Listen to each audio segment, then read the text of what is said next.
Log on, tune in, find out. Another good idea from Cambridge. Particle filter approach to Bayesian sequential design. Okay, thanks, Basha. I've been a little bit nervous knowing that I'm presenting in place of Valerie Fedorov, so I'm sorry you couldn't hear his talk, but hopefully I'll go okay. I got told or got asked to do this about 3 days ago and had to prepare it from scratch, so hopefully you go okay. First thing I need to say is that this is joint work with PhD student Christopher Dravandy and Professor Tony Pettit, who are both at the Queensland University of Technology in Brisbane, Australia. So today I want to talk about a particle filter approach for sequential design. I attended quite a few talks in the last few weeks about sequential design, Bayesian sequential design, and I didn't hear any which used this approach. So I thought straight away I would try and motivate why one might consider using a particle filter approach. And this one main reason is that it's computationally convenient in that information from a new observation can be incorporated into your prize via a simple reweighting step. And there are computational savings when you compare this to, for example, a full full MCMC approach. A bit about the rest of my talk. We'll consider a flexible parametric model. It's convenient in that it includes some special cases of models. We explore what I've called here fully Bayesian utility functions. It just means that we don't rely on Fisher information for estimation utility functions, for our estimation utilities. And the application or motivation is to phase 1 clinical trials for the estimation of a maximum tolerated dose. So a bit about sequential design. Essentially, we use all current information to choose our next design point.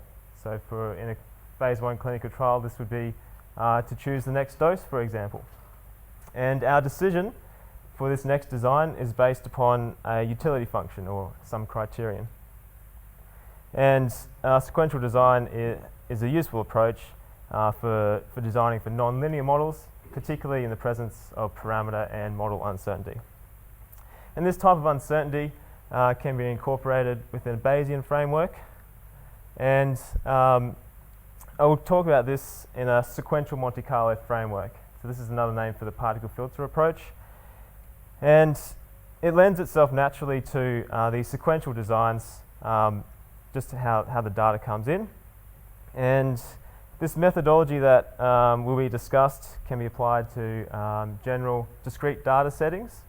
However, so for example, binary, count, multinomial, but however, we'll just focus on the simple case of binary outcomes. So a bit about the motivation. It's phase 1 clinical trials. So this is early stage clinical trials, typically first in man. So the first time the experimental drugs being tested in humans before. Doses are generally administered to subjects or cohorts. And the aim is to estimate a maximum tolerated dose. Or to phrase it in a different way, the aim is to choose the next dose to precisely estimate the MTD. And again, the next dose is chosen based on all information that is available from past subjects. So a bit about the model and the prize for the setting we'll consider. For simplicity, we'll just consider a single regressor, that is dose, and we'll assume that dose affects the mean of the distribution, and the expectation of y, our data, is the inverse link of eta, and g is our link function. We'll consider the logistic link function for the examples that follow. And this is the general flexible predictor for eta, and it's of this form here. It's not a linear predictor, as lambda exists non-linearly in the predictor. And here dose is di, and our parameters are theta, and we restrict lambda to be between 0 and 1. So throughout this talk, I'll refer to this as the power predictor model. And it's convenient in that it includes special cases. So when lambda is 1, our eta is affected linearly with dose, and I'll call this the linear predictor model.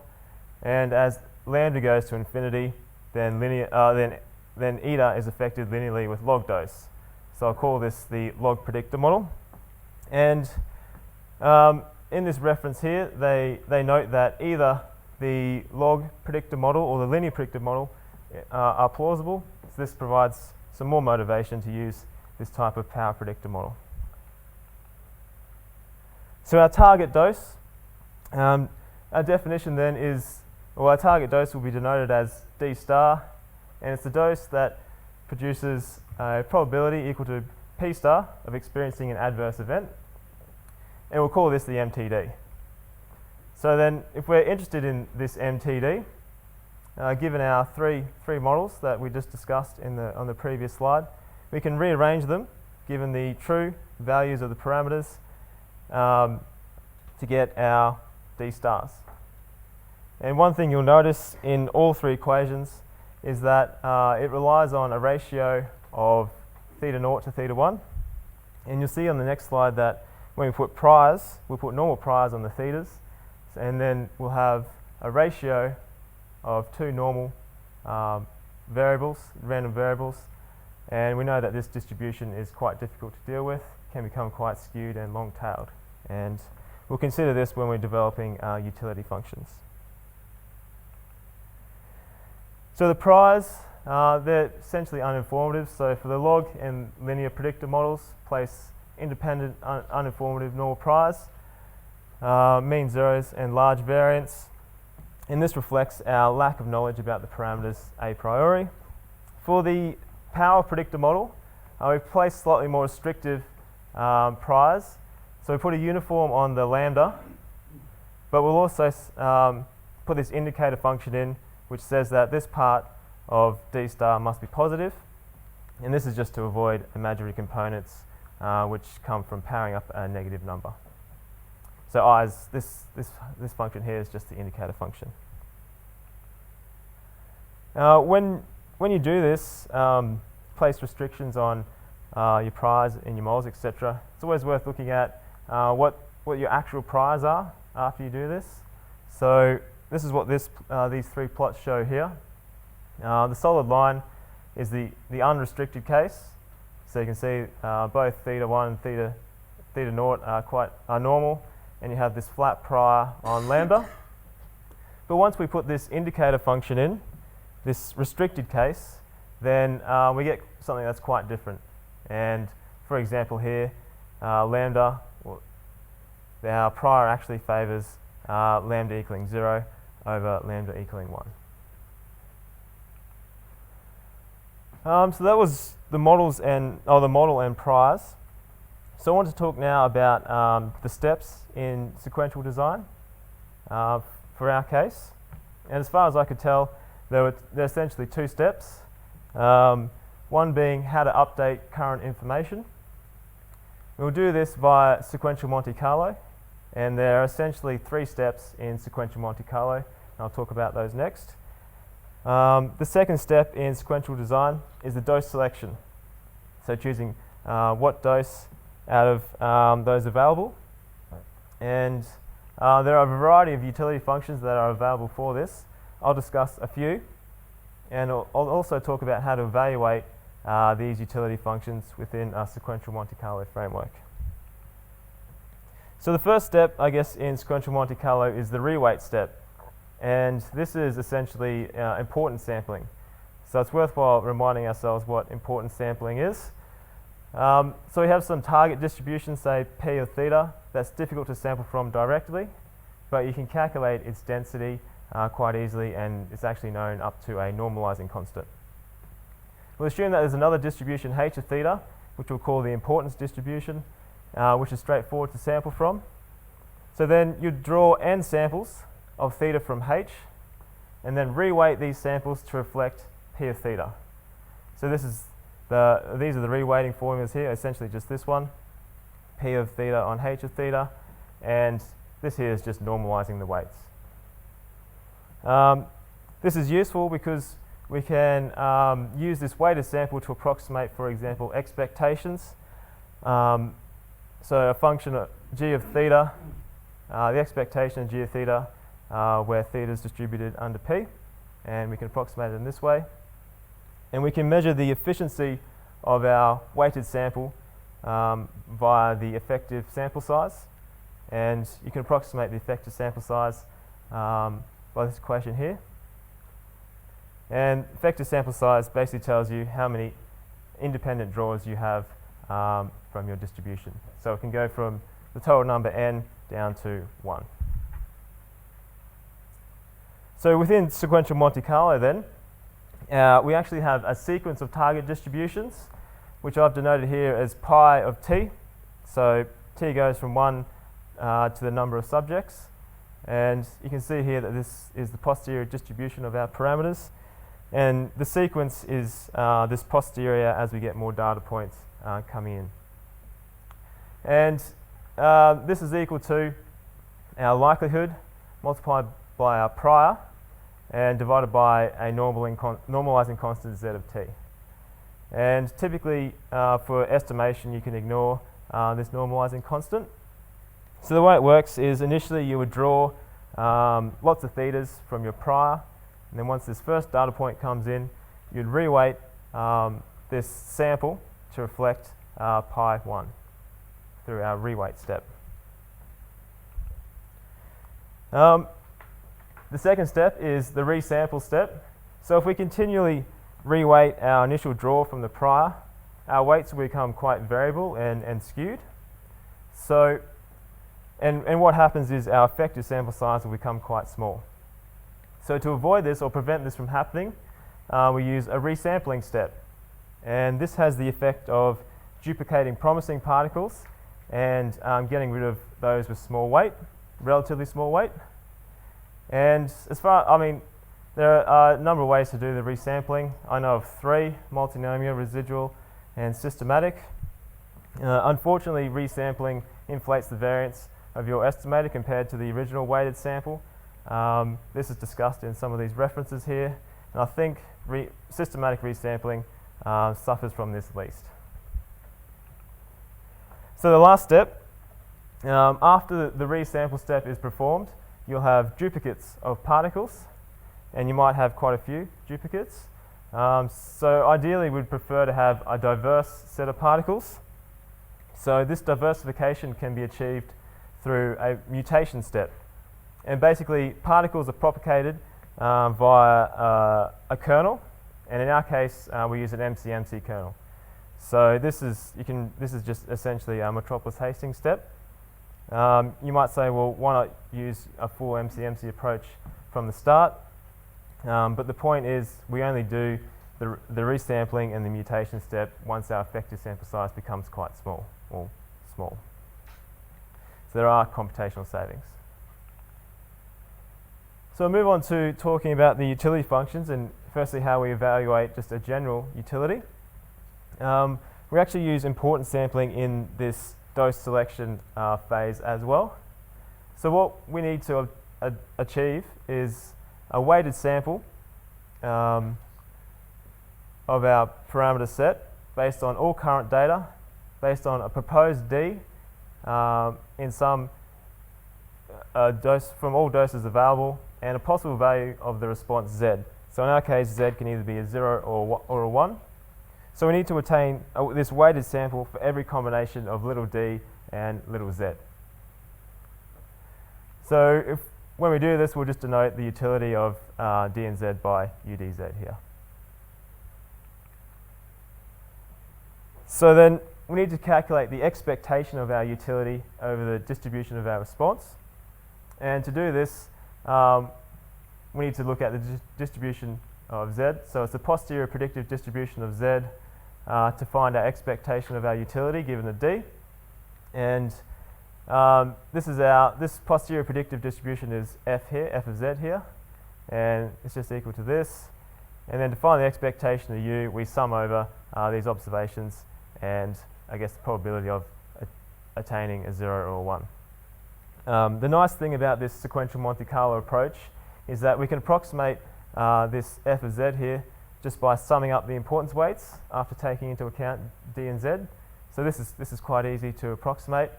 And we also need to approximate the UDZ here, and we can use our weighted sample from the posterior to do this as well. So then once we've performed these two approximations, then we just choose the next dose, D plus 1, such that it maximises our approximation of the expectation of UD. So there are a variety of utility functions available to do this. I've listed a few here. For example, you could consider the Kullback-Leibler divergence utility, and you'd select the next dose, which maximises the information gain on your parameters. I wanted to make a note here that to do this, you need to estimate the normalizing constant. And another nice thing about sequential Monte Carlo is that you can do this quite easily. It's as easy as summing the weights and taking the logs, I think. So it's a nice feature. Other utilities, you could consider the posterior variance covariance of your parameters here, and then take the determinant. So this is like a d-optimality type approach. You could look at the posterior variance of D star. So rather than focusing on the parameters, you're focusing on the parameter of interest. And because I noted earlier that this distribution can look quite skewed and long-tailed, variance might not be the best summary of spread, measure of spread. So you can use the interquartile range instead. We also look at this hybrid utility, and it's basically just a mixture of posterior variance covariance and posterior variance. And this is motivated because we saw that the posterior variance criterion or utility was doing quite well, but it tended to suffer from poor dose choices early on when there wasn't much information. And this is when the posterior distribution of D star was quite awful looking. So what we did, we thought, well, despite there not being too much information about the parameters early on, their posteriors look quite stable. So we based, say, the first 10 dose selections on this posterior variance covariance criterion, and then we'll switch to this posterior variance utility, which is a more focused criterion. So let's look at two examples. And this is just the basic setup. We have 1,000 particles. We'll resample and mutate once our effective sample size gets below 750. We use systematic resampling. Pardon me. The total number of subjects is 100. I know that's a lot for a phase 1 clinical trial. I think that's a lot, but we're just exploring methodology here. These are the doses available, and we'll look at three utilities: posterior variance covariance, posterior variance, and the hybrid utility. And the way the simulations worked, we basically just simulated 500 dose finding studies and recorded our estimated D star each time. And these are just some summary statistics.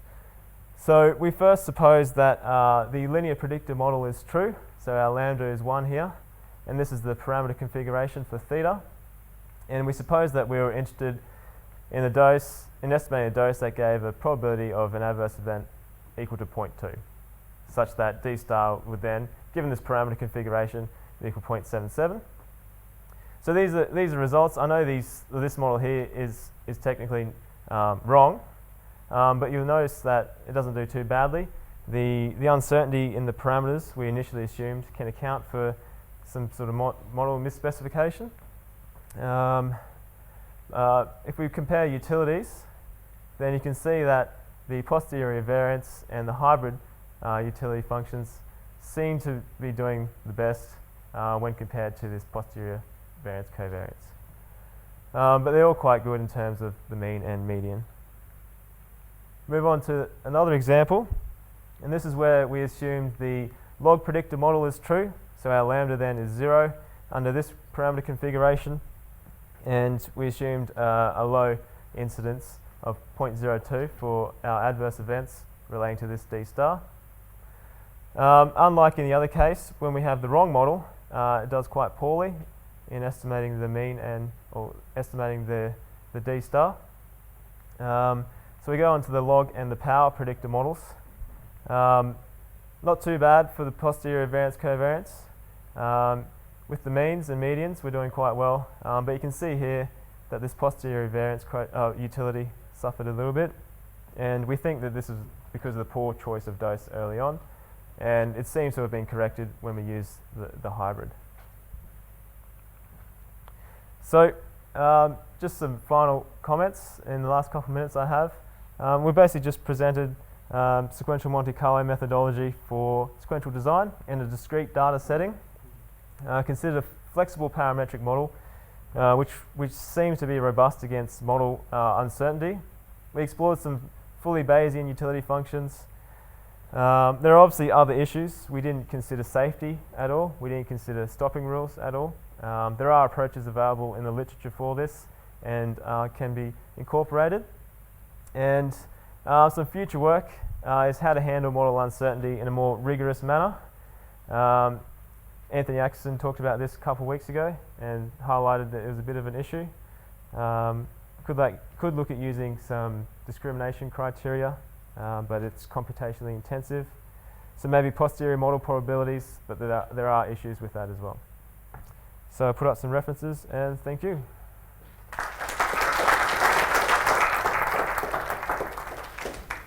Well, thank you very much. Any questions, please? Comments? So in this utility criteria, you looked at the variances and covariances. Did you also consider bias in any way? Bias in the utility functions? No, we didn't look at that. That might be good. So Yeah. look at them and see. Yeah, the results didn't seem too bad. No, that indeed. But if you have wrong model, then Yeah. you can get quite wrong bias. And the safety and the effectiveness issues of drugs is important too. If you incorporate that in models, what are the likely effects and how effective will the method be? Yeah, so our variability of our estimates will increase in general because you're restricting the availability of higher doses because you don't want to escalate too quickly. But other than that, yeah, it just affects your dose selection, so you won't be able to escalate as quickly as you'd like to. Okay. You said the sequential Monte Carlo had computational advantages. Can you quantify that? Not really. We did some examples with full NCMC and it took like 2 weeks, 10 days, just general, on a computer, desktop computer, and using sequential Monte Carlo, you could get it done within a day. Ben? You said it could be applied to this general discrete observation. Is there more complex? We've looked at count data, but that's it.